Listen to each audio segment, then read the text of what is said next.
Merci à Koeba Kobozali et Belé de partout dans le monde. Pour la Kolanda Magazine, Nabino préféra quel boule awa. Et si Kabozo Kabaktualité Nyon soit Ezali Kolekan République démocratique du Congo, mais aussi Tola Kisakabine Ndengeni ni vie quotidienne et peuple congolais et les caca de partout. Bozwami, mesdames et messieurs, bonsoir.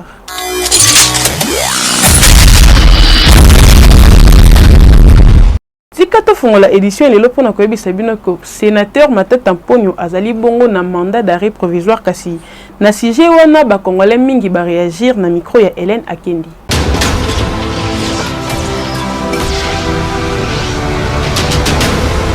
Résumé détournement et à 110 millions de dollars américains à faire et à zaïrénisation et Zali remonté en 2011. À l'époque, le sénateur Matata Mponyo nde azalaki ministre ya finance. Dossier oyo yangonde esali que justice ya République démocratique du Congo est placée sous mandat d'arrêt provisoire. Quelqu'un qui n'a autre interrogé va communiquer boye. La résidence est surveillée. Surveiller kutuwana na monyango eza muke mingi parce que malgré azana présomption d'innocence mais du moins ba oyo ba si ba talié boye ba lobby que non effectivement aza coupable parce que ba to futa kimbongo baza ba kolo zarianisation te l'état sali malam pourquoi pas c'est liboso ezaka ba kuluna na ba kuluna kaka ba kanga ba kuluna ba kanga ba petit volet mais makambo échangé Koulou ba kanga muke ba kanga pe ba kuluna en cravate nde yango to linga pe za pe bongo. Bon résidence surveillée eza que ba bomayete mais eza que pour la correction ba landela makambo soki eza sûr ou bien ba ko juger il faut ba landela makambo pour na koyeba ba réalité en cas que il y a tombé victime nani l'état a vu ba disposition na ndenge sengeli pour na kozongisa makambo ya mboka ezonga na nzela. Matata aza mutu lokola biso nyonso. Justice eza ebiso nyonso. Soki Matata azo se reprocher eloko te, ce n'est pas un problème à kozala na justice. Justice, il faut approuver que Matata yibaki ou alors Matata a prouvé na justice que a yibaki te. Dossier oyo eza à suivre. Ekei Côté naïe, maître Yves Mwekassa a réagir peut apporter une explication claire concernant le mandat d'arrêt provisoire.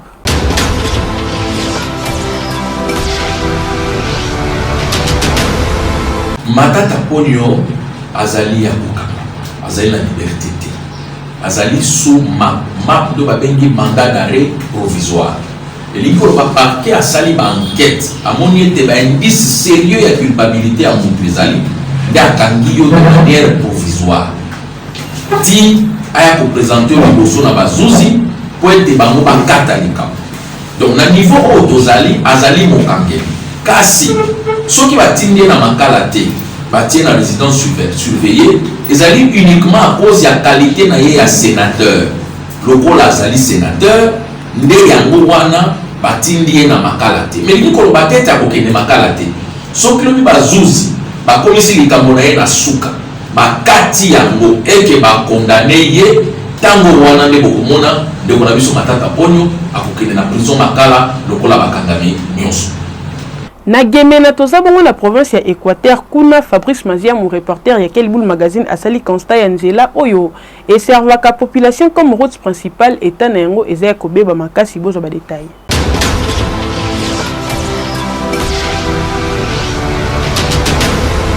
Awa tozali na boulevard Salongo na ville ya Gemena na province ya Sud Ubangi eta ya nzela oyo ekomi ko inquiéter population na ndenge ya kosakana te ezali boulevard na bango ya munene oyo elongolaka batu na cité komema bango na centre ville pona kokoma pe na zando ya munene ya Kawele il faut lekana kaka awa na boulevard Salongo kasi eta na yango ezopesa pasi na ndenge ya kosakana te mupanzi ozomona bandeko na babambu boye bango commerce basalaka yango yo bakendaka kozwa yango pona komema yango na zando ya Kawele oyo ezali zando ya munene kasi lokola nzela ebeba bango pe na ba velo na ba marchandise na bango mususu bakisa lisusu kilo ya ba bambu oyo na velo nzela ezaka su malamu te bakoma kosuka nango kaka awa koteka yango kaka awa ba activité économique ebele oyo esalamaka na ville ya Gemena ekoma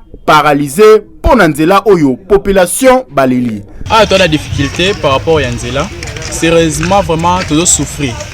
Souffrance na biso zouta na ba condition ya nzela na biso za bien te to comme otambola na ba moto ya likolo tandis que na mboka to na ba sorti nyoso ba moto ya otambola to za na ba boda boda mais boda boda ya kokate nzela o ya moni to comme otambola na ba moto ya bwe e kosoma carburant please to otambola na kaka ponzi esa mabe. Population ya Gemena basengi mingi te bakonzi basengi kaka batongela bango nzela oyo basfalte yango ba makadamize yango ndenge balobaka po bango kotoyo circulation ezala kitoko ba activité na bango pe esalema bien po eta na yango oyo moye ezate mabe makasi et surtout que ezali pe sel nzela oyo ememaka bango na ville pona kokoma na ba institution provinciale ya province ya Sud Kivu mais eta na yango oyo eza normal te bakonzi boya na intervention pe boluka solution ekei na kimbanti ke fulo munene ebotomi likolo ya pont ekomi même ko empêcher population po ba circuler normalement kuna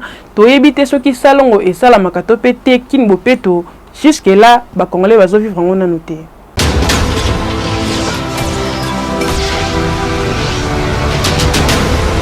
Population ya Kimbanzeke bakomi tuna ya nini basutukaka na tongo boye passerelle munene esungaka bango mpona kotambola kokatisa nde msuna mwa bavelo to bamoto etondi na kotonda salite na niveau kosakana te tala fulu selon information tozwi sur place kini bopeto nde place bayaka kobwaka elulu ya basalite na bango tala ndenge salite etondi.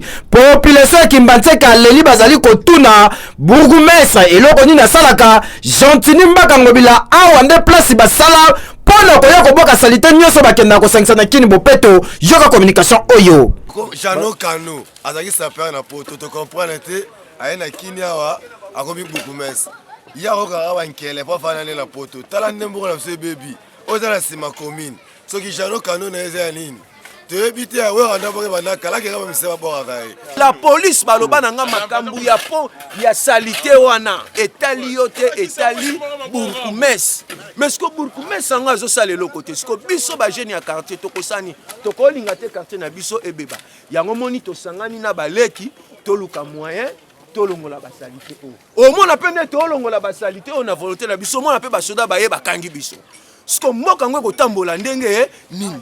En tout cas, ezali normalité. C'est vrai que kini bopeto ezali initiative ya malamu mais population ya Kimbanzeke baleli po salite nyonso ekomela bango nde awa. Heureusement ba jeune bazalaki quand même prudent ne bozali komona ba renforcer basangani na mwa ba pau na bango pona koluka ndenge ya kosala mosala. Mais solo bandi kobimisa awa typhoïde, malaria et bandi déjà ko déranger et à normalité ya la kanini. Yo Docteur Benjamin Tatete Mukolo TVC médical à Zoya Kinshasa le 17 juillet oyo yango a lancé appel na bandeko nyonso oyo bazana ba pota to pe ba pota ya mbasu boki mambangu na TVC médical pokuna baza ba spécialiste ya ko traiter ba pota bozo ba détail.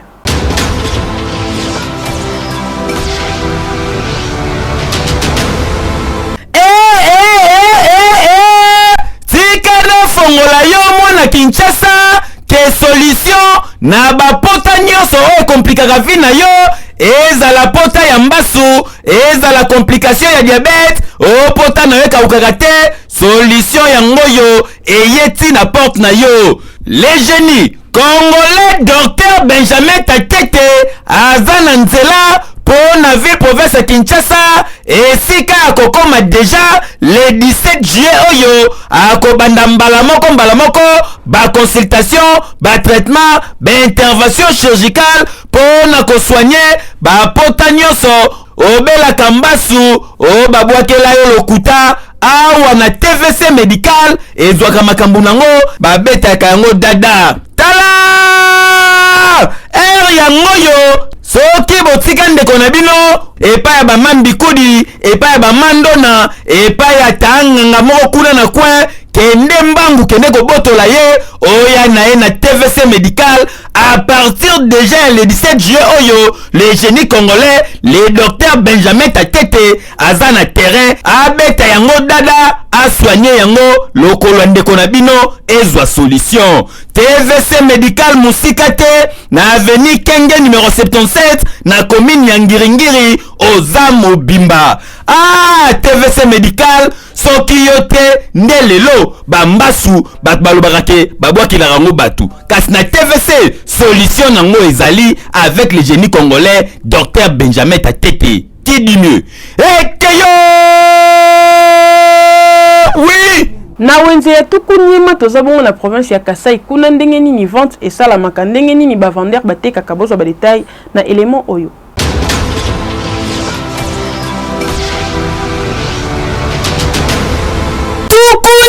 Elakisi zala na mbangu nde kombo bapesa wenze oyo. Veut dire na wenze oyo soki oza na mbangu te moyen ya koteka awa ezali te. Tozali précisément na province ya Kasai na Chikapa na commune ya Mbumba. Kasi eta tokuteli wenze oyo kokamwa population oyo etekaka awa batekaka kaka boye na se ndenge bozali komona. Bazanga na bango bamesa batandaka kaka biloko boye na se. Kasi misusu bamisalela na bango bapayote bamisusu pe batandaka kaka biloko boye na se. Kasi eloko ekamusi biso nini degré ya moi oyo ezalaka awa en tout cas moyen ya kovanda bongo ezali te yango bazwa bamoustiquaire na bango nde basalela yango baparasoleil kaka ndenge bozali komona ekoma lokola wenze ya bamoustiquaire. Kasi leta pe ayaka kaka kosenga mbongo ya tike boyoka ndenge bango moko bakomunike. Awa eza boye toza na possibilité batorela biso marché te awa marché eza te ezaka boye nde possibilité eza te yango tozotanda mpe na bacondition difficile tosaka bapasole na biso na bamoustiquaire yo moko talaka na eza nomonaka bamoustiquaire ndenge ezalana bakonzi bakotela mpe biso motema batongela biso mpe marché ndenge batongi na bacommune mosusu na baprovince mosusu a province na biso ya marché eza te eza bien eza te ya bapavillon eza te bakosalela biso mpe moyen tozwa ata mwa marché oyo ekozala neti ya baninga baprovince mosusu. Bakonzi ya mboka population na bino ya Chikapa na commune ya Mbumba bazolela makasi mpona eta ya bawenze na bango basengi na leta congolais etongela bango wenze pour ke bazwaka moyen ya kotekaka boza kitoko te tande baja ya leta bayaka kosenga na mbongo soni mpe bayokaka te Sonia Eki meilleure loterie na République démocratique du Congo eza bongo winner beta na 500 francs ya pamba tango mosusu yonde prochain gagnant.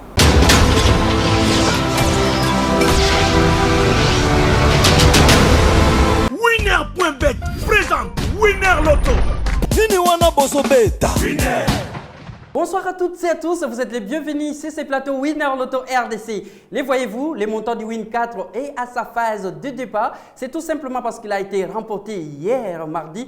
Nous disons donc félicitations aux gagnants. Et pour cette très belle soirée, vous jouez les Win 4 avec à la clé 10 millions de francs congolais à gagner, mais aussi 36 250 000 francs congolais pour ceux qui ont misé avec les Win 4 double. À vous donc de choisir que 4 bons numéros sur votre ticket. Si vous l'avez fait, nous vous disons alors bonne chance pour la suite.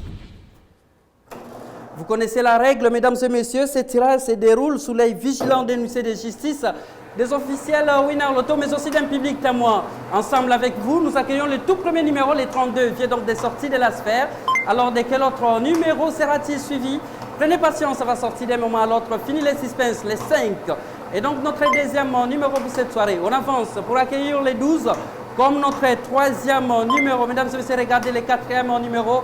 Ça sera finalement le 26 comme notre quatrième numéro. Eh bien, je vous rappelle la combinaison gagnante. Si votre ticket, il fallait nécessairement trouver les 32, les 5, les 12, mais aussi les 26. Avez-vous trouvé cette belle combinaison gagnante depuis la maison?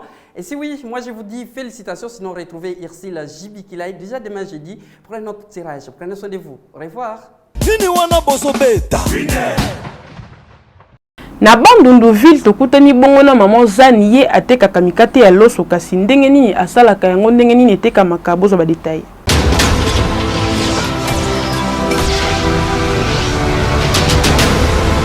Awa tozali na Bandunduville, place oyo équipe ya Quel Boule Mag yaki ko surprendre mama Jean nde bozali komona eboye. Mama préféra bongo na musala na ye ya koteka mikata me mikata nde bozali komona ezali ya loso. Car ninga sala yango mo pati déjà bozali komona lutte fourchette ezali pembeni wana et permetaka na mama balola mais constat ezali ke mikata yango nde bazokalinga yango po. Oui, les alliés mouké na niveau ko Mama Jeanne aleli makasi na batomité mama lamu ba apporter quand même ata soutien po libota bana nyoso ba vivaka na musala oyo. Pana sana mwafu moko ya mouké kama 20,000 francs. Ngadi na zabu mobala kufa atikanga na bana 5. Nde tozabu tozo souffrir makasi. Via passe ce que ça liberté bana pe moye balé ezate. Nazo senga ceux qui aident koko zala pona bala bitike oyo. Bala bazotanga na passe natangisa bana na école privée soki moye ezali bakokai kosunga biso batini moi aide kaka mwa mbongo pour que tomeka kokolisa pe bana bitiki kotangisa bango bana bazotanga na passe bazobengana bana na classe. En tout cas la République démocratique du Congo soki obundi te mutu akosunga mpe azalaka te réalité yango nde bozali komona ndenge mama Jean azali kobunda kaka na système ya kalai nga kalai technique po esunga na ye à vivre à boko la bana nae voire même classe car na kopo bozali komona na mikata ya loso moko était comme 50 francs betesko calcul sera teki déjà 10 francs kaka ya mwana keyo toujours na Bandunduville reporter ya Quel Boule magazine Fretas Mbamaku asali constant ndenge nini population ya Bandundu batonga kabanda kuna bango bozo ba détail na élément oyo.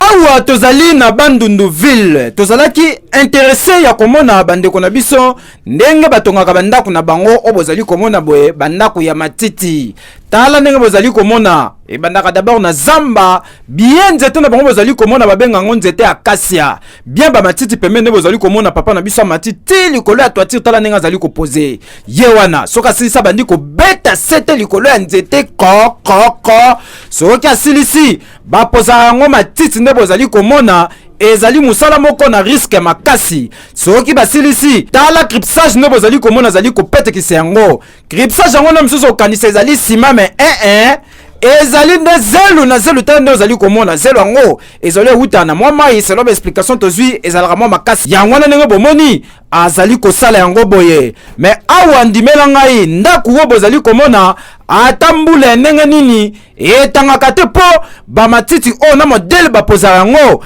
ezalaka kitoko yo wapi surtout na mulunge oyoka ngote chaleur bosana kimia mupepe ya makasi ezalaka awa yoka communication oyo kokataka banzete na zamba kobeta brique adobe kati bisobe na kimi cour pona sala musalo parce que soki na kekuna ozomona ke eloko ezati cause pour laquelle na lingi na sala taboye de façon que na kimananga ba souffrance à kofutela ndako. En tout cas modèle congolais vivaka awa na kati ya Bandunduville tozalaki intéressé à komona bandeko na biso mais ya pas ces alike awa soko salingelete moto niveau kolata matiti oyo bana na papa soki bozaki dibate milelo na milelo esenga foko zalangele surtout pona bato bana awa na kati ya ndako boyende ezalaka keyo na boutique neema kuna solde ezo continuer na côté ya ba parfum ba mafuta ba montre kuna okozwa nyonso etali make-up ya ba mama kasi batie na disposition ya ba papa nyonso café bifle pona kozongisa force na nzoto bozo ba détail na spots oyo.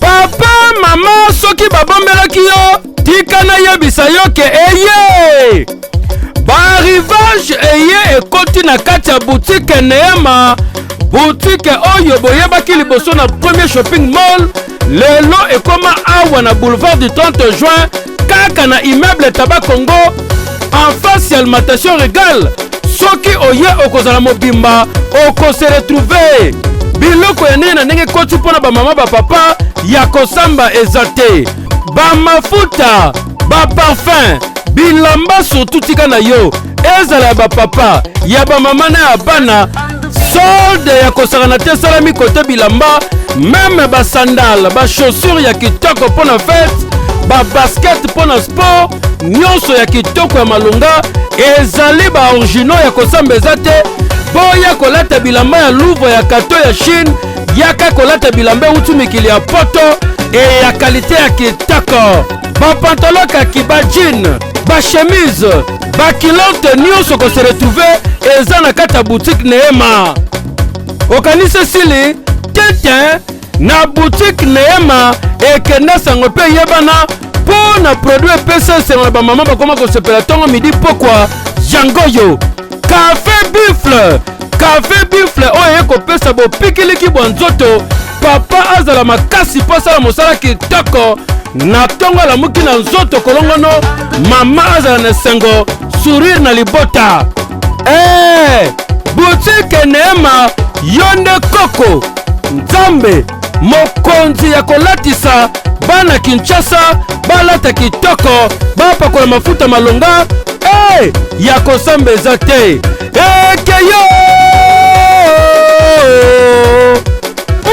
Bademi terrain pe ba incompréhension oyo ba chauffeur mingi ba affichaka na nzela nde ekomi kozo ya bambouteillage awa na Kinshasa lokola na bitabe kuna embouteillage pas moyen bozo ba détail.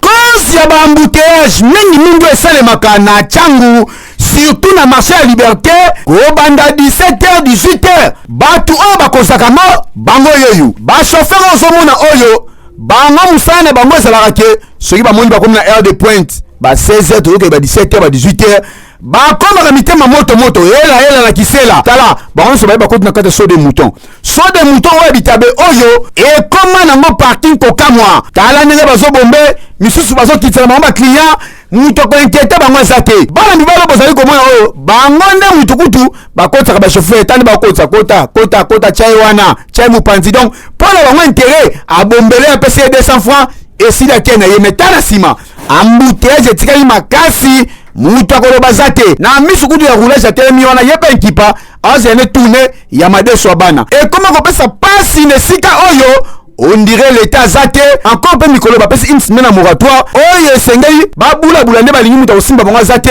bakoma kosala makambo na nko oyo ezali kokanga nzela sérieusement mituka misusu eleka te tokoloka maboye numéro 1 ya Tchangu colonel bienvenu tomonaki mikolo eleki okangaki bata moto oyo bazomata na so de mouton bazokita mais na se ya so de mouton mpe awa tala ndenge ekomi parking ezokanga banzela balobakaki na se ya pont mituka ezali kotelema te bakosala parking wana mpe kobombe wana te tala neti boye oyo mpenza boye ntango bakokanga ye ale na nsima o mokonzi ya mboka atayela biso makambo oyo neti mokonzi ya mboka yango aza kaka na makambo ya kotala ya bachauffeur aki mpe na ye makambo ya Ituri te makambo ya Goma te madesu ekende bakongo te to mpe nzela na Kasai te aki mpe kaka nde bachauffeur bazokangama normal te enini na Tchangu bakangi miyibi oyo bamesana koyiba bamoto ya bandeko na biso bawewa bozwa badetail.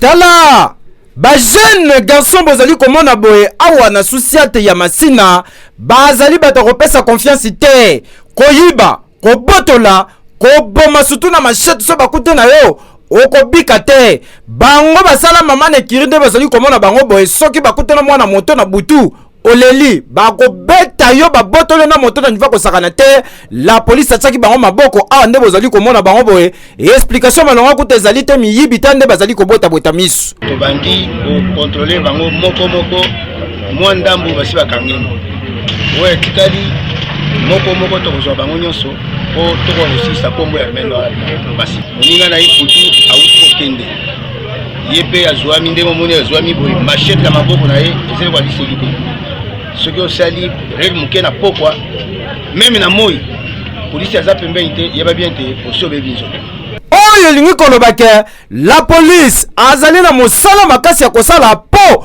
niveau de sécurité ezali kobattre toujours record na Tchangu pardon fo kolukela yango kombo ya normal te bona mpe ba jeune garçon boki kosala mosala mosusu ke bokenda koyiba kobotola baninga bamoto bachombo na biloko mosusu ya normal te ete ya bino keyo Emmanuel azali na hernie mibale pe appendicite ezosenga bongo montant ya $500 pour que azala opéré yango bato nyonso emite mama wa bomeka kosunga jeune garçon oyo pour que a se rétablir bozwa ba détail na élément oyo.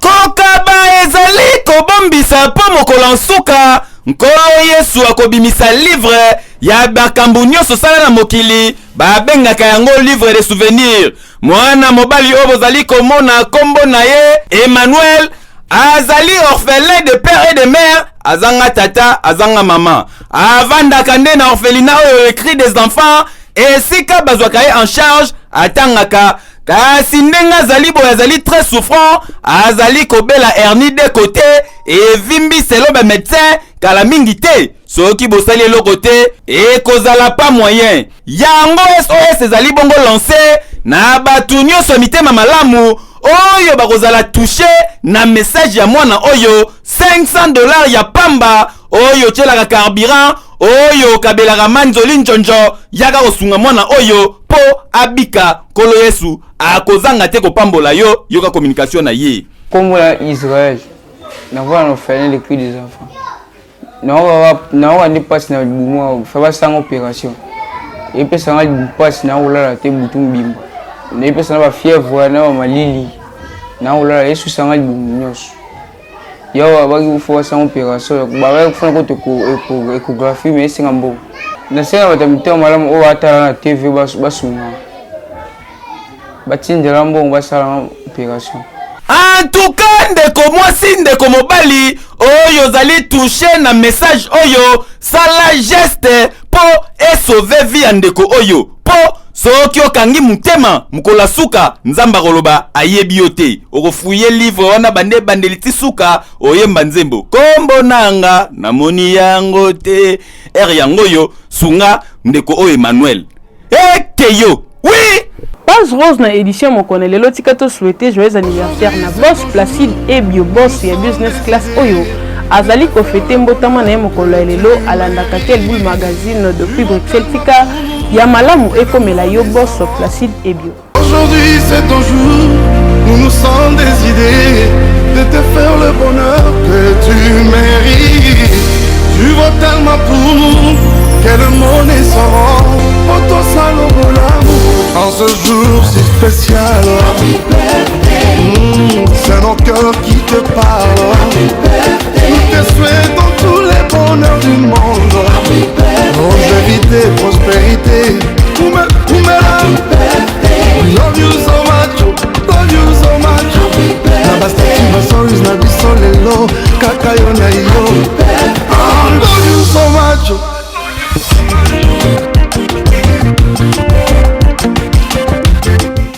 Voilà pour comprendre que Lelo et Sili quel boule mag Lelo oh nazala qui na plaisir makasi ya ko présenter yango pour nabino merci na confiance oh ozola ki sana grande équipe ya quel boule mag awa et si ka to sala nyonso pour que bozala à la page ya actualité nyonso ezali koleka na République démocratique du Congo tika to profiter na occasion pour to pesa mbote na papa Nzuzi Ndembisa la motema ya mama Brigitte Tsona oyo balanda ka quel boule mag kitoko yo wapinga na bino to kutani mikolo ezali koya na même plaisir.